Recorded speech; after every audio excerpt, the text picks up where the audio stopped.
창세기 17장 1절입니다. 아브라함이 99세 때 여호와께서 아브라함에게 나타나사 그에게 이르시되 나는 전능한 하나님이라 너는 내 앞에서 행하여 완전하라.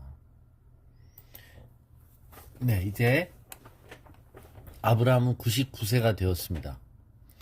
자, 아브라함의 나이가 성경에 이렇게 언급되죠. 75세, 86세, 99세, 100세 이렇게요.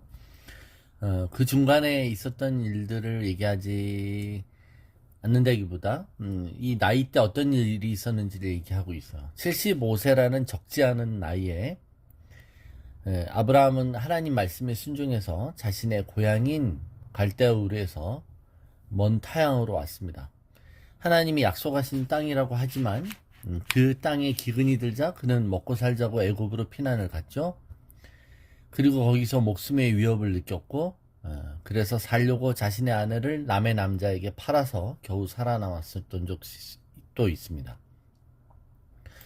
다시 우여곡절 속에 약속의 땅으로 돌아왔습니다. 그곳에서는 조카와의 땅 문제로 갈등이 일어났고 그나마 좋게 헤어지고 또 그 헤어진 조카가 포로로 잡혀가니 그 조카를 또 구살생으로 구해냅니다.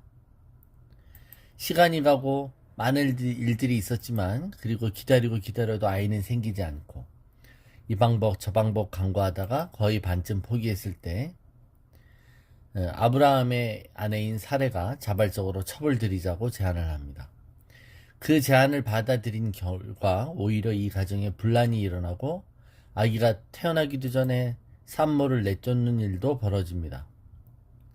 또 집을 나갔던 산모는 우여곡절 끝에 돌아와 아들을 낳고 그게 86세죠. 그리고 13년이 지났습니다. 하갈의 이야기가 16장에 나왔어요. 어디서 와서 어디로 가느냐. 그리고 나서 13년이 지났습니다. 그러니까 창세기 16장과 17장 사이에 이미 시간적으로 13년이 흐른 것이죠. 가정의 불화에 책임이 있었던 가장이었던 아브라함은 이스마엘을 낳은 후 13년이 지난 동안 그나마 이스마엘이 자라는 것을 보면서 근심을 잊었을 것입니다. 이스마엘은 그럼에도 불구하고 그의 혈육이잖아요. 그죠? 그의 자식이 맞습니다. 하나님께서 처음 비전을 주신 75세 때 그 이후로 24년이 흘렀습니다. 그 어느 날 하나님은 아브라함을 다시 찾아오십니다.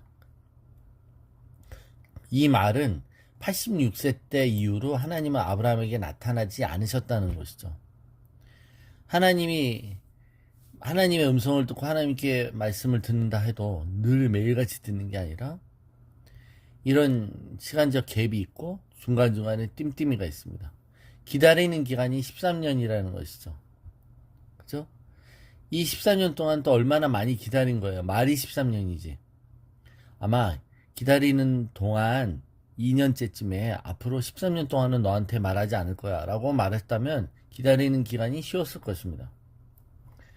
우리가 언제 치유가 일어날지 안다면 치유가 일어나기를 바라면서 기다리는 것이 쉬울 것입니다. 하나님의 말씀을 최종적으로 또 확인하고 다시 믿음을 일으켰던 것이 13년 전 일입니다. 그죠? 그때 또 믿었습니다. 그리고 이제 13년이 지나 또 하나님은 다시 나타나셔서 자신을 전능한 하나님, 엘샤다이라고 표현하십니다. 이 말은 아브라함이 하나님은 전능하지 않다라고 생각하고 있을 때 나는 전능하다라고 말씀하시는 것이죠. 즉 실수가 없다는 것입니다. 하나님은 모든 것을 알고 계시고 어디나 계시며 전능 모든 것을 하시며 변함이 없으십니다. 즉 그분은 약속을 반드시 지키시는 분이시다라는 거예요. 하나님이 어떤 분인지를 다시 한번 상기시켜 주시는 것입니다. 그리고 나서 그 유명한 명령입니다. 너는 내 앞에서 행하여 완전하라. 즉 내가 전능한 하나님, 너도 내 앞에서 하나님 앞에서 행하고 완전해지라고 말하는 것입니다. 이 내 앞에서 행하라. 그래서 완전해지라. 이게 이 히브리어의 이 이중 명령형 구조라 그랬죠. 네, 명령이 두 개가 나오는데 첫 번째 명령이 완결돼야 두 번째 명령이 된다는 거예요. 그러니까 첫 번째 명령이 조건이고 두 번째가 그것으로 이뤄내게 되는 또 다른 성취를 얘기합니다. 내 앞에서 행하라. 이 말은 내 앞에서 걸어가라는 뜻이에요. 그러면 완전해진다. 히브리어 타밈입니다. 이 말은 흠이 없다는 뜻이죠. 힘이 없다. 흠이 없는 건 제물을 드릴 때 나오는 용어예요. 즉 하나님께는 흠이 없는 거룩한 제물을 드립니다. 그래서 이 타밈이란 말은 카도시의 유사어죠. 제사의식의 정결함을 얘기합니다. 제물과 제사를 드리는 자가 정결해야 하듯이 제물도 정결해야 되듯이 흠이 없어야 한다는 것입니다. 그러니까 어떤 동작을 말하는 것에서 완전함을 얘기하는 게 아니라 어떤 상태가 되라는 것이에요. 상태가 되라. 거룩한 상태가 되라. 흠 없는 상태가 되라. 즉 그러려면 어떻게 해야 된다? 하나님 앞에서 행하라. 하나님 앞에서 걸어야 되는 거예요. 즉 하나님의 임재 앞에서 행하라는 것이죠. 즉 하나님의 명령대로 행하라는 말이고 하나님과의 관계성에서 행하라는 얘기입니다. 우리가 이미 창세기 6장에 노아의 삶에서 봤듯이 노아가 당대에 완전했다란 말은 그의 윤리적인 완전함을 말하는 것이 아니었어요. 우리의 완전함은 오직 하나님과의 관계성 속에서만 드러납니다. 즉 하나님과의 관계 속에서 완전하라는 거예요. 그래서 하나님 앞에서 행하라는 것이죠. 흠이 없고 거룩하기 위해서는 어떻게 해야 될까요? 하나님이 받으실 만한 거룩한 산제사가 되기 위해서는 하나님 앞에서 행해라 라는 겁니다. 이게 되게 중요한 명령이죠. 여러분 우리가 오늘도 우리의 삶이 하나님 앞에 산제사로 드려지길 원합니다. 그렇다면 우리는 하나님 앞에서 행해야 되는 것이죠. 즉 전능하신 하나님께서 날 보고 계신다는 걸 의식하면서 사는 것입니다. 하나님의 면전 앞에서 사는 거고 하나님의 임재를 의식하면서 사는 거예요. 그게 뭐라고요? 코람데오라고 그랬잖아요. 코람데오. 그분 앞에서, 하나님의 임재 앞에서. 하나님을 신뢰한다는 것은 그분이 우리의 삶을 다 보고 계신다는 것을 아는 것입니다. 이런 하나님을 의식하지 않으니까 하나님 앞에서 행하지 않는 것이죠. 하나님 앞에서 행하지 않으니 우리는 우리의 삶에 대해서 불평하고 남과 나를 비교합니다. 우리가 하나님과 진정으로 동행하고 있다면 우리는 불평하지 않습니다. 다시 한번 완전하라 라는 명령은 하나님 앞에 흠이 없고 거룩해지라는 것입니다. 즉 너희의 몸 전체를 산제사로 드리라는 것이죠. 그러니까 여러분 여기 아주 단순한 의문과 질문이 있어요. 무엇이 하나님의 임재 가운데 사는 것이고 무엇이 하나님 앞에서 거룩해지는 것이고 무엇이 완전해지는 것이냐 이겁니다. 그쵸? 아브라함에게 과연 완전해지라는 말을 할 수 있을까요? 아브라함의 삶을 봤잖아요. 그가 흠이 없이 살았었던가요? 그렇지 않죠. 엎치락 뒤치락하고 기복이 있는 신앙, 믿음이 있을 땐 믿음이 있지만 또 없을 때는 아주 형편없는 삶. 하나님의 말씀이 아브라함에게 임해서 그에게 비전을 주셨습니다. 약속의 땅에 대한 비전, 또 약속의 자손들에 대한 비전. 그러나 그 약속이 실체로 뭔가 이루어지기까지는 시간 차가 있습니다. 너의 수많은 자손들이 내게 준 이 땅을 차지하게 될 것이라는 그 약속이 이루어지려면 먼저 자손이 있어야 되는데 자손이 한 명도 없잖아요. 한 명도. 근데 그 자손은 몸종인 하가를 통해 태어난 자손이 아니라 너의 부인인 사라를 통해 태어난 아이일 거라 그랬어요. 근데 그 아이가 아직 안 태어나는 것이죠.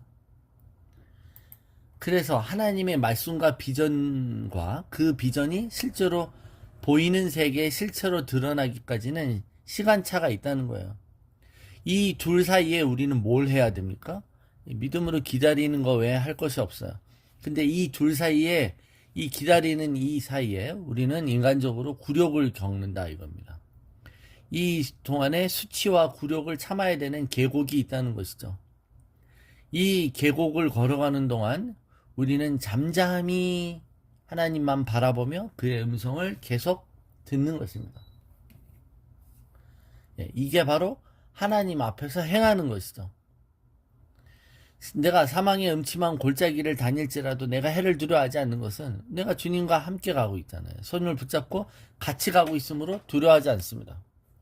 그런데 문제는 사람들이 이 기다림의 골짜기 동안 기다리지 않는다는 것이죠. 똑똑하다고 생각하는 사람들의 조언을 듣습니다. 그죠? 그리고 조급하게 하나님을 재촉하고 싶고 하나님의 일을 신속히 할 것인가를 의논합니다. 이게 매우 위험하다는 거예요. 하나님이 직접 개입하시고 역사하실 수 있는 좋은 기회를 놓쳐버리는 것이죠. 우리는 우리의 열심으로 하나님이 주신 비전과 목적을 빨리 성취하려고 하는 경향이 있어요. 하나님을 도우려고 하는 경향이 있다는 거예요. 그러면 안 된다는 것입니다. 여러분, 우리는 하나님을 도울 수 있는 존재들이 아닙니다. 그분은 전능하시죠. 그래서 나는 전능자라고 하시는 거예요. 나는 너가 필요 없다는 겁니다. 근데 우리는 하나님을 도우려고 해요. 그래서 인간적인 방법으로 아들을 낳으려고 합니다. 인간적인 방법으로 상속자를 지정하려고 합니다. 우리는 하나님이 주신 비전이 실제로 어떻게 이루어지는 그 과정을 다 디테일하게 알지 못합니다. 그래서 섣불리 예측할 수 없어요. 하나님은 그 세세한 과정을 다 말하지 아니하시고 이루어질 것에 대한 우리의 바라봄을 말씀하시죠. 그냥 그리고 우리가 진짜 알아야 될 그 세밀한 순간이 올 때 그때 한 스텝 한 스텝만 말씀해 주시지 모든 길을 다 한 번에 알려주시는 것이 아닙니다. 우리는 주님을 믿지만 이렇듯 사망의 음침한 골짜기를 걸어야 하고 기다려야 하죠.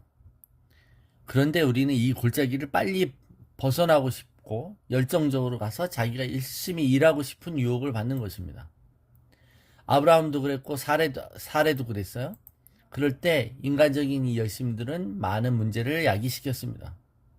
모세도 자신이 이 민족을 해방할 지도자라는 비전을 받았어요. 그의 내적인 이 비전은 분명한 사실이었죠. 그러나 그가 자신의 방법으로 그 일을 이루려고 할 때 그때가 아니었던 거야. 타이밍이 있다는 겁니다. 그는 40년을 더 광야에서 기다려야만 했습니다. 그래서 우리가 생각하는 숏컷, 지름길은 유혹의 길이며 이런 유혹의 길은 그저 인간적이고 이기적인 욕망으로부터 생긴다고만 할 수 없어요. 오히려 하나님의 비전을 이루려고 하는 열정으로부터 비롯됩니다. 그래서 잘 알지 못한다는 것입니다. 그래서 사람들에게 긴 훈련 기간이 필요한 이유가 뭡니까? 하나님이 오래 기다리게 하시죠. 하나님이 비전을 주시지만 그 비전이 이루어지기까지 계속 인내하고 기다리라고 하시는 그 기간이 훈련의 기간입니다. 예. 그동안 힘을 빼라는 거예요. 힘을 빼라는 거예요. 여러분, 모든 운동에 고수들은 힘을 빼고 하잖아요. 그죠? 처음에는 긴장해서 막 힘을 줍니다. 근데 잘못된 힘주는 법이 고착화되면 잘 고쳐지지 않아요. 그래서 처음 배울 때 제대로 폼을 배우라는 것이죠. 그죠? 운동의 기초는 폼부터 잘 잡으라는 거예요. 그죠? 안 그러면 그게 고착화된다. 그것이 고정돼 버리기 때문입니다. 힘 빼는 법을 배우는데 어떤 운동이든 힘 빼는 것을 배우는데 오래 걸린다는 겁니다. 그죠? 예. 그래서 우리에게 있는 이 긴 기다림과 훈련 기간의 목적은 대부분 전능하신 하나님 앞에 우리의 힘을 빼는 것입니다. 우리의 목에 힘주고 우리 손에 힘주고 내가 할 수 있는 것, 나의 열정으로 내 열심으로 살던 모든 것들을 내려놓는, 그리고 하나님 앞에 항복하게 하는 과정인 것이죠. 그래서 내가 할 수 있는 게 없다. 나는 아무것도 아니다. 나는 하나님의 일을 할 수 있는 자격이 없다. 라는 것을 철저하게 깨닫게 하시는 것입니다. 그래야만 하나님 우리를 진정으로 쓰실 수 있는 것이죠. 우리는 우리 자신을 남과 비교하고 하나님 눈으로 바라보지 않으면서 우리 자신을 그럴듯하게 포장하고 싶어하고 이 자신에 대해서 도취하고 싶어하는 마음들이 굴뚝 같습니다. 그럴 때마다 하나님을 바라보고 우리가 무엇을 이뤄서가 아니라 성취해서가 아니라 남보다 뛰어나서가 아니라 하나님이 우리의 있는 모습 그대로 사랑하시고 기뻐하신다는 이 단순한 사실에 우리의 모든 이유와 근거를 두고 우리 자신의 몸에서 힘을 빼는 것이죠. 그게 그래서 늘 하나님 앞에 겸손히 행하는 것입니다. 그것이 그분 앞에서 행하는 삶이며 그럴 때 온전해지는 것이죠. 이 의미를 우리 계속 묵상하겠습니다.